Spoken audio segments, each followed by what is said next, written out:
I'm Ben Meyer. And I'm Rob Wright. And this week we want to talk about what goes into making a good expansion pack. Rob's been playing a lot of Crisis Warhead. Oh, yeah. A good expansion in its own right. And so actually, let's talk about that first. What about Warhead makes it such a good expansion? Well, there are a lot of things. I mean, we just ran our review of Warhead on Tom's Games, and we gave it a 9 out of 10, which is better, I think, than the original games score for our review. And our reviewer, Ryan Lord, pointed out a lot of things. I mean, there are things about the game. Obviously, a lot has been made about the optimization, the Crytek taking the CryEngine 2 and making it a little bit more manageable for mid-range PCs, bringing the hardware requirements down a little bit. And it's definitely, I definitely saw an improvement there. It has an effect. But what really impressed me was, there were two things. First, I thought the level design was great. I thought the single-player campaign moved at a quicker pace, had a lot more action, and really focused on these huge sort of epic battle sequences, and they were just explosive. They were really exciting, and the finale of the game is just, I think it's off the charts. I thought it was great. Blows away the sort of cliffhanger ending that we saw in Crisis. And then also, even bigger, is the Crisis Wars, which is the multiplayer component for Warhead. It's actually a separate install, and it is an improvement on Crisis, the original multiplayer, in every way. The original multiplayer for Crisis was just kind of slow. It was, it definitely needed some work. Too often I thought you were in like these maps that were too big and not enough was going on. But this one, I think the maps are better. It streamlines the action. It eliminates some of the learning curve on the other more complex multiplayer modes, and definitely a huge improvement. So multiplayer is definitely one of those things that we thought, when you can expand and improve the multiplayer, definitely a good aspect of an expansion pack.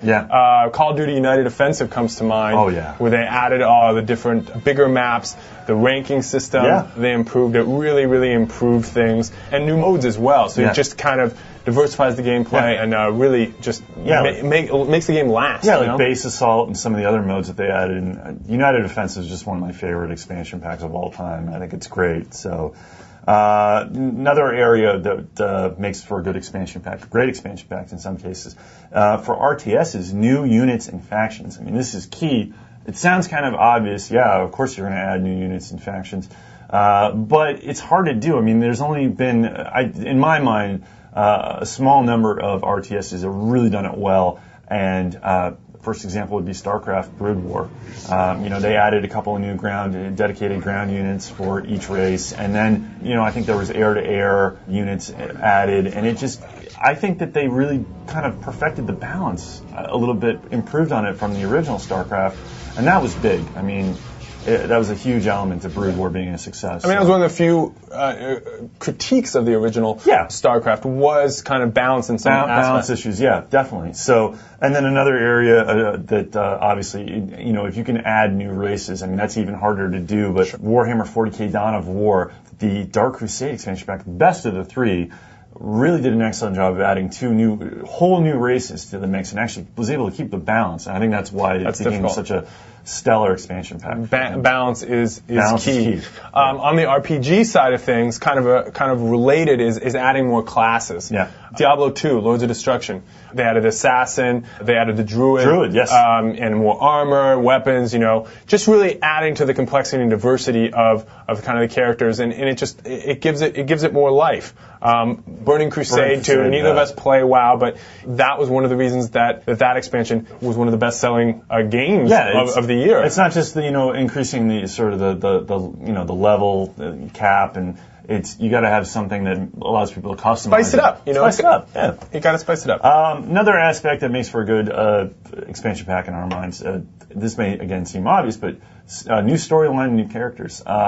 Characters, a great example of this, probably the best example, is the Star Wars Jedi Knight series, the expansion pack Mysteries of the Sith. I think it's outstanding, and it's popular among PC gamers and Star Wars game fans, really based on the inclusion of one character, just one, and that's Mara Jade from the Expanded Universe. I'm sure Star Wars fans know Mara Jade from the Heir to the Empire novel series. Hugely popular character, great story, great addition to the Jedi Knight lore.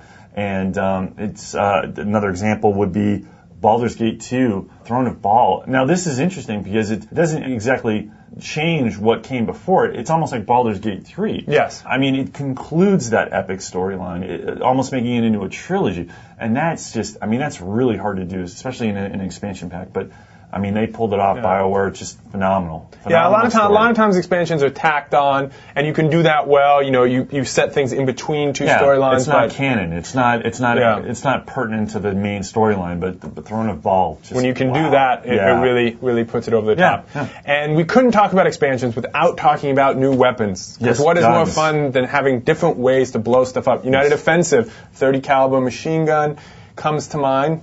Bazooka, also awesome. Great. Fear Extraction Point had those deployable turrets. Yeah, you throw them on the ground and they shoot people for you. It's awesome. How about organic weapons and Half-Life opposing force? Yeah, the Spore Launcher. That's sort of like the tried and true rule for any shooter is that you have to have some cool new weapons to go to war for. I mean, in Crisis Warhead, there was obviously the big weapon at the end of the game, but there was also the one that I liked.